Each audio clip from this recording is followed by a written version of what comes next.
दोस्तों, एक लड़का जो आईएएस बनने की तैयारी कर रहा था और बार बार एग्जाम दे रहा था, लेकिन इसी बीच उसके मन में एक ख्याल आता है। वह लड़का अपने पड़ोसी के ही घर में चोरी करने के लिए चला जाता है। लेकिन दोस्तों, जैसे ही वह घर के अंदर पहुंचता है चोरी करने के लिए, तभी वह अपनी आंखों के सामने देखता है कि उस घर के जो मालिक हैं और जो मालकिन है, वो लोग आपत्तिजनक स्थिति में एक दूसरे के साथ शारीरिक संबंध बिस्तर पर बना रहे हैं। दोस्तों, वो लड़का आईपीएस बनने की तैयारी कर रहा था।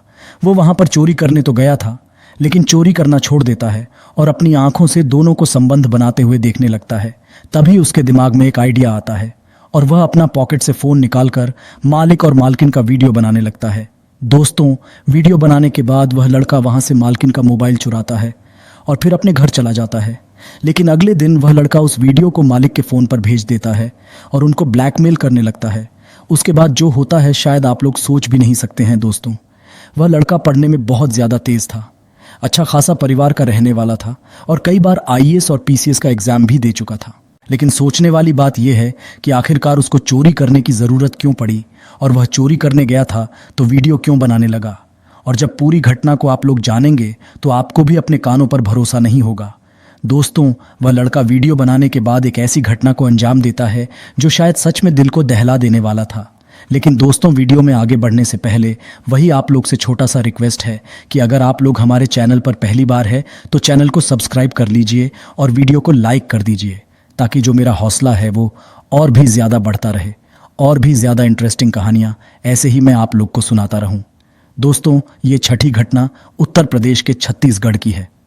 मैं बात कर रहा हूँ 28 जून 2024 की। दोस्तों, सुबह सुबह का समय था। पति और पत्नी अपने नज़दीकी थाने पर जाते हैं और वहाँ पर थानेदार साहब से कंप्लेंट दर्ज करवाते हैं। दरोगा साहब पूछते हैं कि बताइए आपके साथ क्या हुआ है। तब पति और पत्नी थानेदार साहब से कहते हैं कि साहब, हम लोग रात को अपने कमरे के अंदर सोए हुए थे और हम दोनों एक दूसरे के साथ संबंध बना रहे थे। तभी किसी ने हमारा वीडियो बना लिया और हमको पता भी नहीं चला। जब हमने सुबह सोकर उठा तो हमने देखा कि हमारे पत्नी का जो मोबाइल है वो घर से गायब हो गया है। जब मैं उसके मोबाइल पर फ़ोन किया तो पता चला कि उसका जो मोबाइल है वो उसी चौप बता रहा है और कुछ देर बाद उसी मोबाइल से बार बार मेरे मोबाइल पर वीडियो भेजा जा रहा था। वो वीडियो उसी समय का था जब हम दोनों पति और पत्नी एक दूसरे के साथ अपने रूम के अंदर संबंध बना रहे थे। और ये वीडियो पुराना नहीं है, ये वीडियो कल का ही है। वीडियो भेजने के बाद वो लड़का मुझे ब्लैकमेल करने लगा।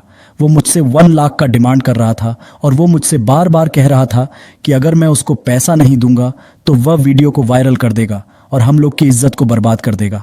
दोस्तों, जब ये सारी बातें थानेदार साहब सुनते हैं तो उनको विश्वास नहीं हो रहा था कि आखिरकार कोई रात को घर में कैसे घुस सकता है, वो भी एक कॉलोनी के अंदर। अगर घर में वह जाता है तो पति और पत्नी का वीडियो क्यों बनाएगा? अगर वीडियो बनाता है तो वीडियो बनाने के पीछे कारण क्या है? क्या वो लड़का सिर्फ वीडियो बनाने के लिए वहां पर उस दिन घर में आया था या फिर किसी और वजह से उस दिन घर के अंदर आया था? दोस्तों, दरोगा साहब के मन में बहुत सारे सवाल चलने लगते हैं और जवाब के नाम पर कुछ नहीं था। दरोगा साहब दोनों पति और पत्नी का कंप्लेन दर्ज करवाते हैं और पुलिस वालों को उस लड़के की तलाश में लगा देते हैं जिसने उस रात को पति और पत्नी का वीडियो बनाया था। दोस्तों, पुलिस वाले सबसे पहले पति और पत्नी के घर पर जाते हैं और उसके घर को चारों तरफ से तलाशी लेते हैं, लेकिन वहां पर कुछ भी ऐसा नहीं मिलता है। वहां पर बस यही पता चलता है कि सिर्फ एक फ़ोन चोरी हुआ है, उसके अलावा और कुछ चोरी नहीं हुआ है। उसके बाद दोस्तों, पुलिस वाले पति और पत्नी से लड़के का मोबाइल नंबर मांगते हैं, जिस मोबाइल नंबर से वो फ़ोन करके बार बार ब्लैकमेल कर रहा था। दोस्तों, पुलिस वाले उसके मोबाइल नंबर को सर्विलांस पर लगा देते हैं और उसका लोकेशन निकालने की कोशिश करते हैं। लेकिन दोस्तों, सर्विलांस पर उसका लोकेशन सही जगह पर नहीं बता पा रहा था, जिस वजह से उस लड़के को ढूंढने में बहुत परेशान हो रही थी। उसके बाद पुलिस वाले दोनों और पति और पत्नी के घर के आसपास जितने भी सीसीटीवी कैमरा लगे हुए थे, दरअसल वो वीआईपी कॉलोनी थी और उस कॉलोनी में हर जगह, हर 10 मीटर पर 20 मिनट पर, हर खंभे पर एक सीसीटीवी कैमरा ज़रूर लगा हुआ था। तो दोस्तों, जितने भी सीसीटीवी कैमरा वहाँ पर लगे हुए थे, सभी सीसीटीवी कैमरे का फ़ोटोज़ निकलवाया जाता है। तब जाकर पता चलता है कि वो लड़का रात के 11:30 बजे के आसपास घर के सामने वाले रास्ते से गुजर रहा था और मौका पाते ही गेट को फान कर घर के अंदर घुस जाता है। उसके बाद वो लड़का घर के अंदर पूरे 1 घंटे तक रहता है और पूरे 1 घंटे बाद वो घर से बाहर निकलकर चला जाता है। दोस्तों, सीसीटीवी कैमरे में बस इतना ही कैद हुआ था कि कब वो घर के अंदर गया है और कब घर से बाहर निकला है। घर के अंदर वो लड़का क्या क्या किया है ये किसी को कुछ नहीं पता था। जब उस लड़के का फोटो पुलिस वालों को मिल जाता है तब उसका फोटो लेकर जगह जगह पर पुलिस उसको तलाश करने में लग जाते हैं। तब जाकर पता चलता है कि वो लड़का कहीं और का रहने वाला नहीं है, बल्कि जिस घर में वो चोरी करने गया था उसी घर से 2 कदम की दूरी पर उस लड़के का भी घर है। दोस्तों, पुलिस वाले उस लड़के को तुरंत उसके घर से ही गिरफ्तार करते हैं और फिर थाने पर उसको लेकर आते हैं। पूछताछ करने के लिए जब दरोगा साहब उस लड़के को बैठाकर अच्छे से पूछताछ करते हैं कि बताओ उस दिन तुम क्या करने के लिए वहां पर गए थे, तब लड़का दरोगा साहब से कहता है कि साहब मेरा उस दिन चोरी करने का मन नहीं था, लेकिन मेरी मजबूरी थी। मैं पढ़ाई करते करते थक गया हूँ, मुझसे कोई एग्ज़ाम भी नहीं निकल पाता है और नौकरी करने के लिए मैं जाता हूँ तो वहाँ पर मुझे मजदूरी करने का काम मिलता है। बहुत ज़्यादा वो लोग खटाते हैं और अच्छा खासा पैसा भी नहीं मिलता है। मैं दिमागी तौर पर एकदम से परेशान हो गया था, मुझे समझ में नहीं आ रहा था कि मैं क्या करूं। दोस्तों, वो लड़का दरोगा साहब से कहता है कि मैं उस घर में 2-3 बार पहले भी चोरी कर चुका हूं, लेकिन कभी भी मेरे साथ ऐसा हादसा नहीं हुआ था। लेकिन उस दिन जब मैं चोरी करने के लिए गया था तो उन दोनों को पति और पत्नी को संबंध बना रहे थे, और जब मैंने उन दोनों को बिना कपड़ों के देखा तो मुझे वहां से जाने का मन नहीं किया। मैं सोचा कि अगर इन दोनों का वीडियो बना लूंगा तो इनको ब्लैकमेल करके एक ही बार में मैं अच्छा खासा पैसा कमा लूंगा। यही सब सोचकर मैंने उनका वीडियो बना लिया, और जब वीडियो मैंने बना लिया तो उनको ब्लैकमेल करके मैं 10 लाख का डिमांड किया। मुझे लगा कि वो लोग मुझे पैसा दे देंगे और उसके बाद मैं पैसा लेकर अच्छे से अपनी ज़िंदगी को व्यतीत करूंगा, लेकिन वो लोग मुझे पैसा नहीं दिए और मुझे नहीं पता था कि वो लोग पुलिस में कंप्लेन कर देंगे। दोस्तों, वो लड़का दरोगा साहब से कहता है कि वो लोग बहुत अमीर घर के रहने वाले हैं और उनके पास पैसे रुपए की कमी नहीं है। तभी दोस्तों दरोगा साहब खींचकर 2-3 थप्पड़ उस लड़के को मारते हैं।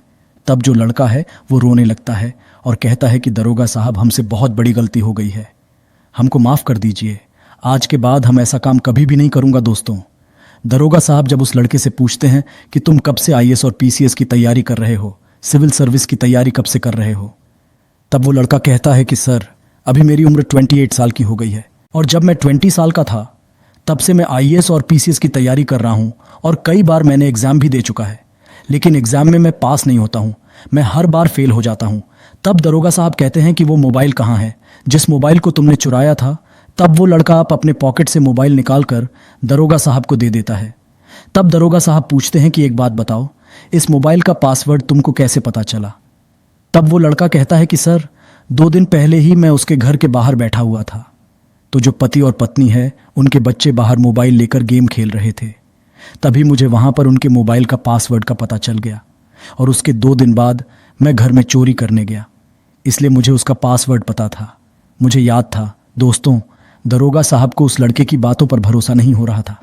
तब दरोगा साहब पुलिस वालों से कहते हैं कि इसको लॉक में बंद करो और इसके बारे में और जानकारी जुटाने की कोशिश करो। दोस्तों, जो वहाँ पे पुलिस कर्मचारी थे वो लोग उसको थाने के बैरक में डालकर बंद कर देते हैं और पुलिस वाले उसके बारे में और जानकारी जुटाने की कोशिश में लग जाते हैं। दोस्तों, 4-5 दिनों बाद पुलिस वालों को पता चलता है कि ये लड़का एक बार चोरी नहीं किया है, बल्कि अपने मोहल्ले में रहने वाले सभी घरों में एक ना एक बार जो चोरी ज़रूर किया है। ये बात पुलिस वालों को उनके पड़ोसियों से पता चलती है। उस लड़के के जब उस लड़के के घर में छापेमारी मारी जाती है, उसके घर का तलाशी लिया जाता है, तब उसके घर से बहुत सारे मोबाइल फरचोनी के निकलते हैं। जब ये सारी बातें थानेदार साहब को बताई जाती है तब थानेदार साहब शक्ति के साथ उस लड़के से पूछताछ करना स्टार्ट कर देते हैं, यानी कि उसको मारपीट के पूछना स्टार्ट कर देते हैं। तब वो लड़का सारी बातें कबूल करता है और कहता है कि सर मैं आईएएस पीसीएस की तैयारी नहीं करता हूँ, यह तो बस एक दिखावा है ताकि लोग मेरे बारे में गलत ना समझे, और इसी वजह से मैं आसानी से किसी भी घटना को या फिर चोरी करके निकल जाता हूँ और लोग मेरे ऊपर शक नहीं करते हैं। दोस्तों, जब दरोगा साहब उस लड़के के बारे में पूरी सच्चाई को जान जाते हैं तो उसके ऊपर कड़ी से कड़ी कार्रवाई की जाती है और उसको जेल के अंदर डाल दिया जाता है। दोस्तों, जो मोबाइल फ़ोन उसने चुराया था उस पति और पत्नी का उस मोबाइल फ़ोन को पति और पत्नी को दे दिया जाता है और उस मोबाइल फ़ोन में जो वीडियो बनाया गया था उस वीडियो को भी डिलीट करवा दिया जाता है। दोस्तों, आजकल हमारे समाज में ऐसे बहुत सारे बहरूपिया घूम रहे हैं जिनके बारे में उनको देखकर पता नहीं लगाया जा सकता है, तो ऐसे लोगों से बचकर रहना है। दोस्तों, इस घटना को बताने का मेरा मकसद बस ये है कि अगर आप लोग रात को अपने घरों में सोते हैं तो अच्छे से चारों तरफ का दरवाज़ा बंद करके सोइए, नहीं तो ऐसा हादसा किसी के भी साथ हो सकता है। दोस्तों, वैसे भी आजकल बरसात का मौसम है तो इस समय में लोग चोरी बहुत ज़्यादा करते हैं, क्योंकि मैं बड़े लोगों से अक्सर सुनता रहता हूं कि जब गांव में अक्सर रात के समय में लाइट ख़राब हो जाती है, लाइट कट जाती है, मौसम जब ख़राब होता है तो अक्सर रात के समय में ही चोर जो है वो चोरी करने के लिए निकलते हैं। और ऐसी कहावतें मैंने बहुत सारे लोगों से सुना है और बहुत सारी ऐसी घटनाएं हमने अपने आँख के सामने भी देखा है। तो दोस्तों, आप लोगों से विनती है कि आप लोग अच्छे से रहिए और अपने परिवार का ख्याल रखिए। फिलहाल आज के इस वीडियो में इतना ही। वीडियो पसंद आया तो वीडियो को लाइक और चैनल को सब्सक्राइब ज़रूर करिएगा। आप सभी लोग का बहुत बहुत धन्यवाद।